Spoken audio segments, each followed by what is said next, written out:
자영업자들이 죽어가고 초과 근무한 공무원이 숨진 채 발견되는 나라가 안전한 나라입니까? 더 이상 국민께 일방적 희생을 강요하지 마십시오. 연이어서 소상공인 자영업자들은 영업할 자유를 뺏긴 채 극단적 선택을 하고 있는데, 대통령은 그저께 코로나에 가장 안전한 나라라고 하셨습니다. 국민의 희생 위에 세워진 안전을 과연 안전이라고 할 수 있습니까? 정부는 이 예견된 죽음을 방치한 것은 아닙니까? 작년에 백신 구매 비용 편성조차 되지 않아서 우리 당의 요구로 9천억을 증액했습니다. 야당이 그렇게 주장할 때 협치를 제대로 하셨다면 지금 이 지경이 안 됐죠. 국회의원까지 지원금을 받는 게 과연 옳습니까? 비과학적인 방역 수칙을 변경하고 실질적인 손실 보상을 하라는 겁니다. 도입 일정을 하루라도 빨리 앞당겨서 국민들에게 영업할 자유를 주는, 그게 정부가 할 일입니다. 존경하는 국민 여러분, 김상희 부의장님을 비롯한 선배 동료 의원 여러분, 부산 해운대울 출신 국민의힘 김미애 의원입니다. 지난해 저는 이 자리에서 코로나 약자에 대한 관심과 정책적 배려가 필요하다고 강조했습니다. 그런데 지금 우리 사회는 어떻습니까? 희생을 강요당한 소상공인 자영업자들은 더 이상 버틸 수 없어 목숨을 던지는 안타까운 일이 연이어 발생하고 있습니다. 그들의 죽음 앞에 우리는 과연 자유로울 수 있습니까? 정부는 이 예견된 죽음을 방치한 것은 아닙니까? 죽음을 막기 위해 어떤 책임을 다했습니까? 무겁고 송구한 마음으로 이 자리에 섰습니다. 평범한 일상을 고대하는 국민들을 대신하여 질문하겠습니다. 국무총리 나와주십시오.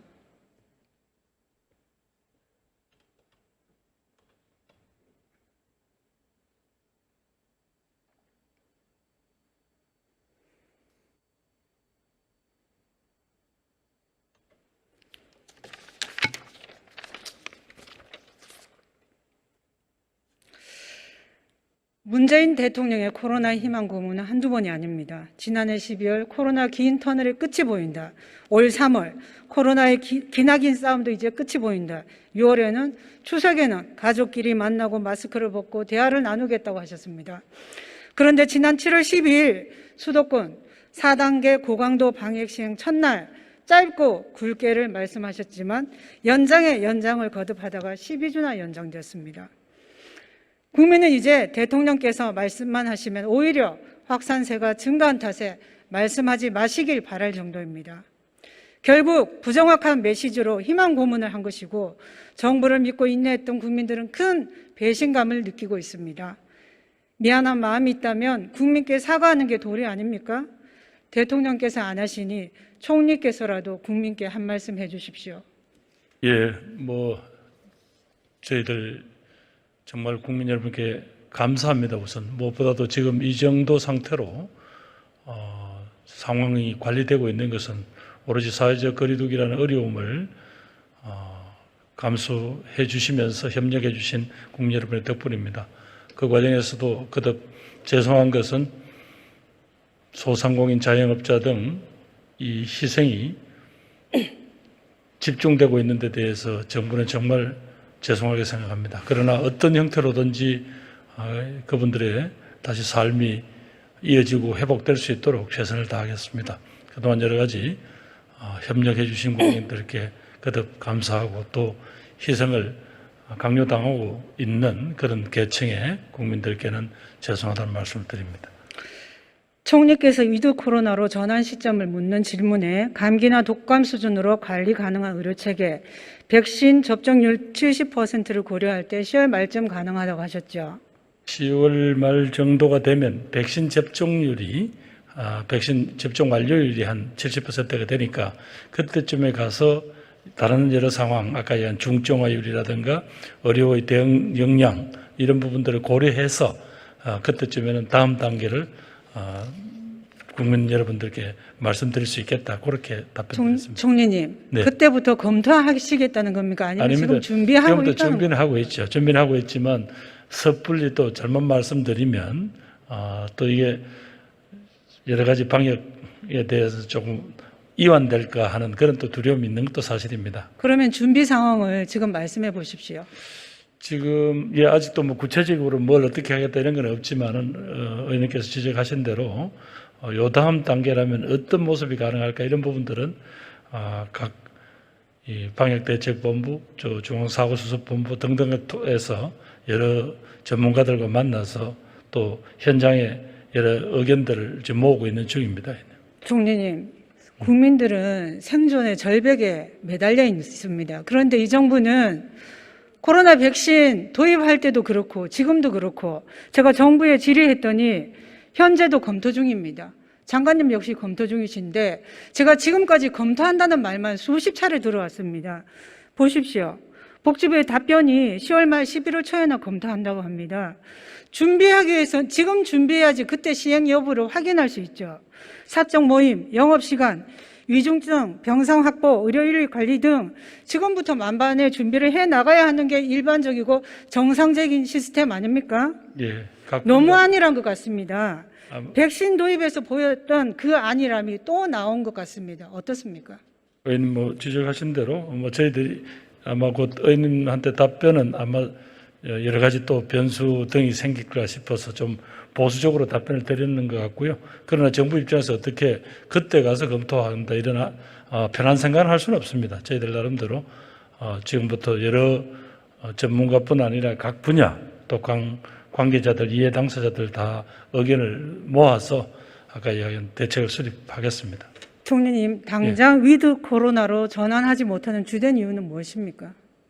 가장 큰 건 의원님, 우리보다도 좀 이런 문제에 앞서갔던 영국이나 이스라엘 경우를 한번 보십시오. 사실상 위드 코로나 이상을 선언했지만 사실은 하루 확진자 숫자는 우리가 감당할 수 없을 만큼 몇천 명씩 나오거든요. 그런데 저도 전문가한테 여쭤봤어요. 그래 저런 나라들은 어떻게 저게 버티냐라고 했을 때 그 국민들이 그런 확진자 숫자나 이런 걸 받아들이는 게 또 우리 국민들하고는 좀 다르기 때문에 우리가 빨리 백신 접종 완료를 최근에 우리 국민들께도 여론조사로 확인되지 않았습니까? 그렇다고 하더라도 혹시라도 방역이 조금만 느슨해지면 또 확진자 숫자가 확 늘어나는 이 상황은 또 막아야 되지 않겠습니까? 장관님, 주된 이유는 네. 2차까지 접종 완료율이 낮기 때문입니다. 맞죠? 그게 전제돼야 그 다음이 설명되지 않습니까? 그래서 그 문제에 대해서는 저희들이 이미 일정을 계속 밝혀왔고요, 의원님. 그리고 또 내일 정도면 우리가 1차 접종 기준 또 70% 되는. 그런데 왜 접종률이 낮습니까? 의원님 이제 크게 낮은 것도 아닙니다. 이 워낙 우리 그럼 제가 그 다음에 설명드리겠습니다. 예. 그 이유는 현재 도입된 백신 양이 충분하지 않기 때문입니다. 우리는 지금 하루 최대 150만 명까지 접종 가능한 의료 시스템을 갖추고 있고 산술적으로는 2달이면 2차까지 접종이 가능합니다. 70%. 예. 지난해 우리 당에서 백신이 게임 체인저라며 백신 조기 도입을 강하게 주장했는데도 정부는 듣지 않았습니다. 정부가 백신 도입을 서둘렀다면 위드 코로나도 앞당길 수 있었고 총리님이나 정부가 말하는 검토 시기도 앞당겨졌겠지요. 인정하십니까? 제가 고무렵의 의사결정 라인에는 없었기 때문에 그렇지만 의원님께서 그런 국회로부터 그런 지적이 있었고 특히 또 야당도 그런 주장을 하셨다 그러면 저희들이 앞으로 백신이나 혹은 치료제 같은 이런 문제들을 결정을 할 때 과거에 저희들이 조금 대응이 늦었던 부분에 대해서는 확실히 이제는 좀 고치도록 하겠습니다. 정부가 얼마나 무책임하고 오만하게 대응했는지 화면 보십시오. 지난해 11월 당시 복지부 장관은 모더나 화이자에서 빨리 계약하자고 재촉한다고 여의 부렸고 정세균 전 총리는 야당 의원이 다른 선진국은 인구 몇 배의 백신을 확보하고 했더니 그건 그 나라 가서 물어보라고 했습니다. 얼마나 오만하고 무책임합니까? 적절했다고 보십니까? 결과적으로 지금 국민 여러분들이 당하는 고통을 생각하면 저희들이 여러 가지 판단이 여러 가지 부족한 했던 것 같습니다. 델타 변이 등 변이 바이러스로 인해서 부스트샷도 필요하고 항체 지속 기간, 분기별 도입 시기 등을 고려할 때 인구 서너 배를 계약해도 문제 없습니다. 어떻습니까? 지금 그래서 의원님 금년에 지금 현재 원래 계약을 했습니다마는 지금 아직까지 우리가 물건을 받을 수 없는 노바백스 4천만 회분을 빼고라도 저희들이 내년에는 약 9천만 회분 이상 확보를 해서 금년에 남은 물량과 내년에 다시 새로 도입할 백신까지 해서 의원님 말씀하신 대로 이제는 충분히 국민들이 부스터샷까지 할 수 있을 정도로까지 확보를 하겠습니다. 다만 그러니까 총리님 얼마나 안타깝습니까? 야당이 그렇게 주장할 때 정부가 협치를 제대로 하셨다면 지금 이 지경이 안 됐죠. 작년에 올 예산 백신 구매 비용 편성조차 되지 않아서 우리 당의 요구로 9천억을 증액했습니다. 게다가 복지위원이나 우리 당의 누구도 정부의 코로나 극복 노력에 협조했고 발목 잡은 게 없습니다. 혹시 있습니까? 아마 이 문제에 대해서는 여야가 함께 다 도와주셨다고 알고 있습니다. 우리는 아직도 백신 계약서를 일절 공개하고 있지 않죠? 네, 그렇습니다. 네. 정세균 전 총리는 야당이 계약서 일부라도 공개해 달라는 요구에 어떤 나라도 공개하지 않는다며 일축했습니다. 공개하는 나라 있습니까? 없습니까? 아마 계약서 자체는 몰라도 구체적으로 상세한 공급 스케줄 같은 거는 아마 미국 경우에는 아마 공개를 한 걸로 알고 있습니다. 그런데 의원님 아시다시피 미국은 이런 제약사들에 대해서 이미 선구매를 해주었기 때문에 또 R&D 과정에서도 이미 엄청난 거금을 투자해 주었고 상대적으로 저희들보다는 여러 가지 입장이 조금 다르지 않았나 이렇게 생각합니다. 그렇죠, 총리님. 네. 미국도 보건복지부 홈페이지에 구체적으로 일반 공개하고 있고 이유도 역시 마찬가지입니다. 우리가 못하는 이유는 작년 11월에 복지부 장관이 모더나 화이자가 계약 체결을 제촉한다고 했을 때 그때 제대로 계약했으면 저는 충분히 그 도입 일시를 명시할 수 있었고 국민에게 공개할 수 있었고 위드 코로나도 앞당길 수 있었고 우리 국민의 고통의 시간은 단축되었을 거라고 저는 여깁니다. 이제라도 계약서 공개할 용이 있습니까?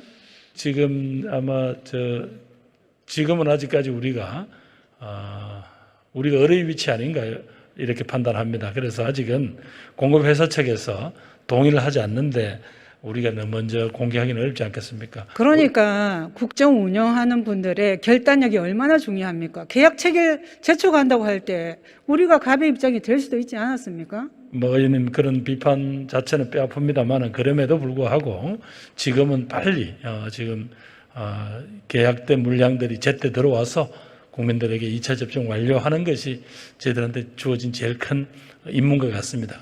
그래서 최근에 모더나 도입 일정이 불안정했기 때문에 접종 간격을 늘리고 국민들을 오락가락하게 하셨죠.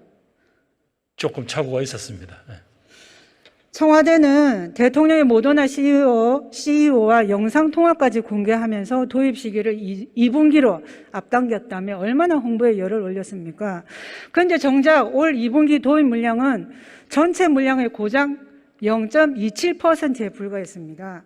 게다가 질병청장은 공급 일정이 분기별, 월별 단위 결정한다고 한 것 반해서 중수본 관계자는 연단위 물량만 확정되어 있다고 했습니다. 누구 말이 맞고 누가 거짓말하는 겁니까? 저희들이 분기별로는 정확하게 약속을 하고 지금 의원님 지적하신 대로 모더나사를 제외하고 나머지는 공급 시간이라든지 이런 것들이 어긋난 점이 없었습니다. 그러면 정부 메시지가 일관성이 있어야 합니다. 그 부분 좀 정리 좀 해 주십시오. 예, 앞으로는 하여튼 국민들에게 그런 혼선을 드리지 않도록 최선을 다해서 항상 조율된 어떤 그런 정보가 국민들과 공유되도록 그렇게 하겠습니다. 결국은 정부가 미리 준비하고 야당의 목소리를 듣고 국민의 요구도 듣고 바로바로 수행했으면 이런 일은 없었을 거라고 보고요. 계약서를 공개해야 확인할 수 있고 책임 소재도 분명해지고 국민의 알 권리 차원에서도 내가 언제 어떤 백신을 맞는지 그래야 불안이 해소됩니다. 맞지 않습니까? 지금은 의원님 그 점에서는 온 국민들이 지금 백신 예약이나 백신 접종률을 봤을 때 의원님 그런 오해들은 상당히 좀 사라진 것이 아닌가 저희들은 그렇게 판단하고 있습니다만은. 그러면 이제는 제가 백신 예약을 할 때 맞는다는 그 백신을 당일에도 그대로 맞을 수 있습니까? 네, 지금으로 봐서는 별 착오 없습니다. 예. 정부는 조기 백신 도입 요구의 안전성을 이유로 늑장 부렸습니다. 하지만 그렇게 안전성을 강조한 정부가 충분한 설명이나 명확한 과학적 근거 제시도 없이 백신 종류, 접종 간격, 접종 연령을 변경했습니다. 특히 접종 간격은 고무줄입니다.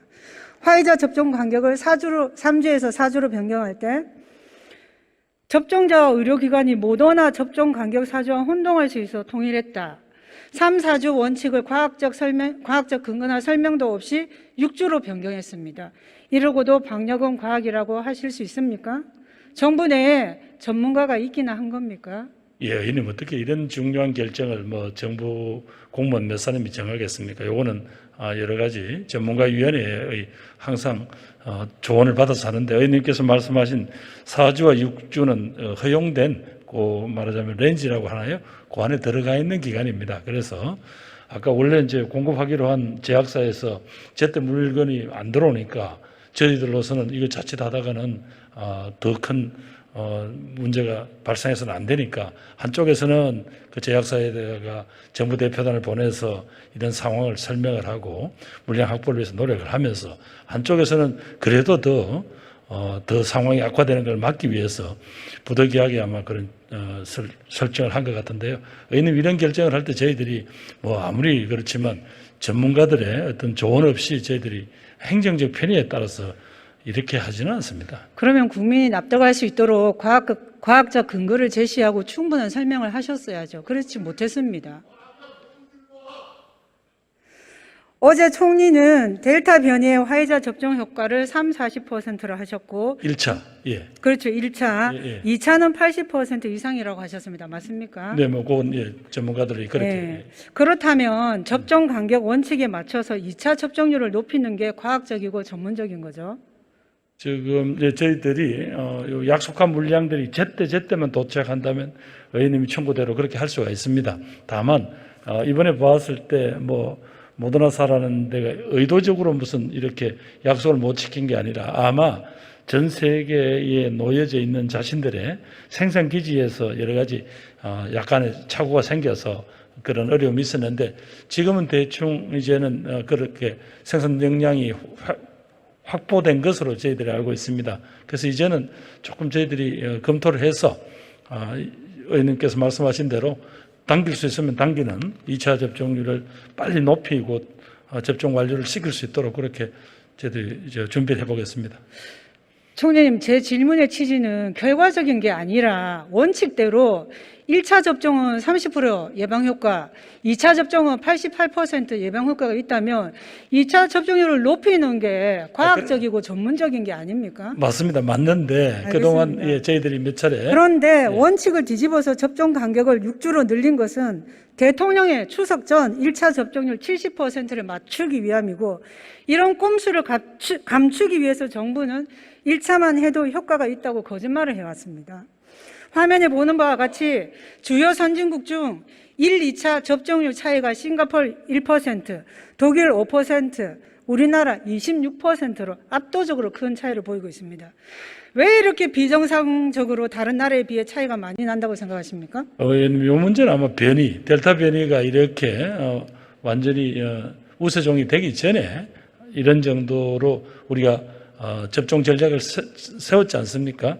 그 무렵에는 1차 접종만 하더라도 적어도 70% 이상의 말하자면 대응력이 있는 것으로 돼 있었기 때문에 그렇게 했던 거고요.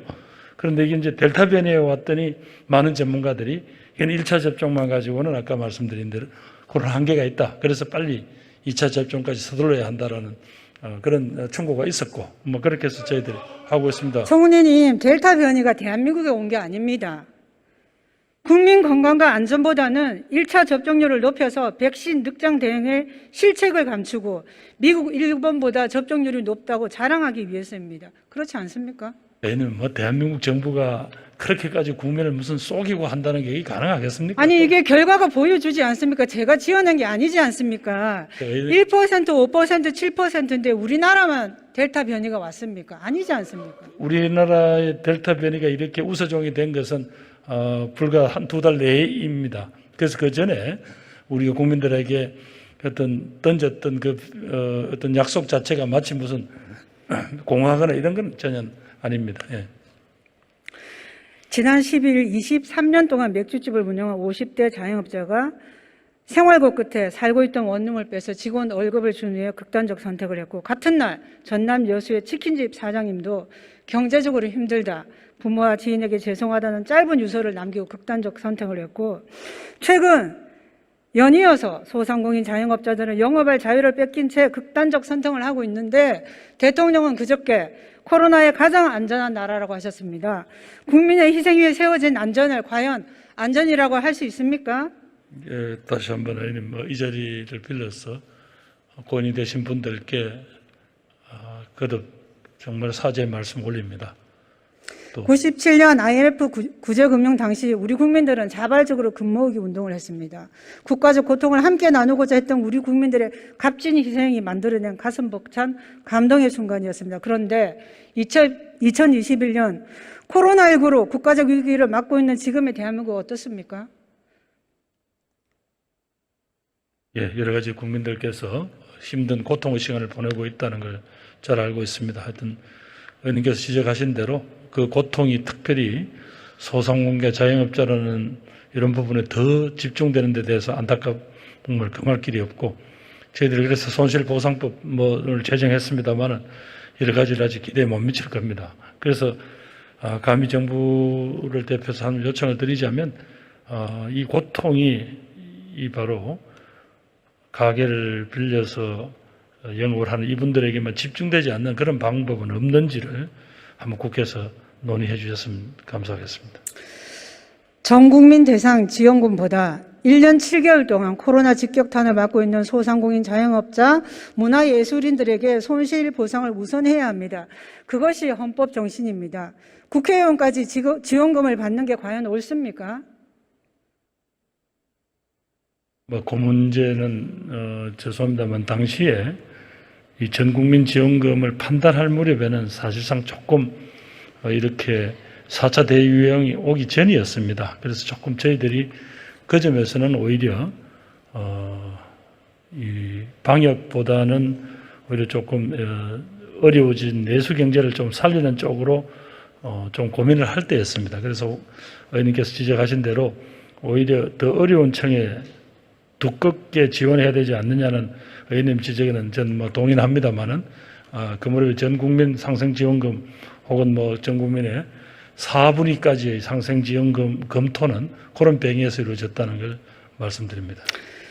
총리님, 최근 밤 11시에 소상공인들이 밖으로 나와서 피곤한 몸으로 장사 마치고 나와서 차 안에서 1인 시위하는 거 아시죠? 예, 알고 있습니다. 그때 그들의 울부짖는 소리, 그 이유를 아십니까? 예, 뭐라고 생각하십니까? 뭐라고 알고 계십니까? 그래서 자신들의 그런 처지에 대해서 정책이 구체적으로 자신들을 위한 정책이 나오지 않는 데 대한 그런 어떤 안타까움, 또 그런 분노가 있다고 생각합니다. 비과학적인 방역 수칙을 변경하고 실질적인 손실 보상을 하라는 겁니다.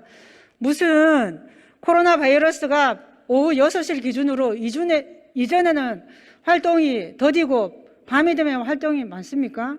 의원님, 그거보다는 사람들로 보고 국민들로 하여금 가능한 한 활동을 줄이시고 좀 이런 만남을 자제해 주십사는 가장 큰 신호가. 우리 국민들을 왜 그렇게 신뢰를 못합니까? 세계 최고로 코로나 방역 수칙을 잘 준수하는 국민 아닙니까? 그럼에도 불구하고 이제는 정부 할 일에 매진할 때입니다. 위드 코로나 준비 잘하시고 빨리 백신 도입 일정을 하루라도 빨리 앞당겨서 국민들에게 영업할 자유를 주는, 그게 정부가 할 일입니다. 그렇지 않습니까? 정부도 하여튼 그분들의 고통을 조금이라도 빨리 덜어드릴 수 있도록 최선을 다하겠습니다. 예, 감사합니다. 감사합니다.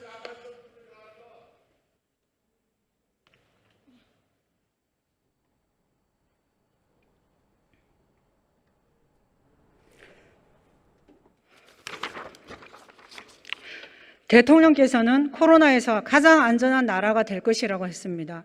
하지만 국민 10명 중 6명은 코로나로부터 안전하지 않다고 말하고 있습니다. 자영업자들이 죽어가고 월 100시간 초과 근무한 공무원이 숨진 채 발견되는 나라가 안전한 나라입니까?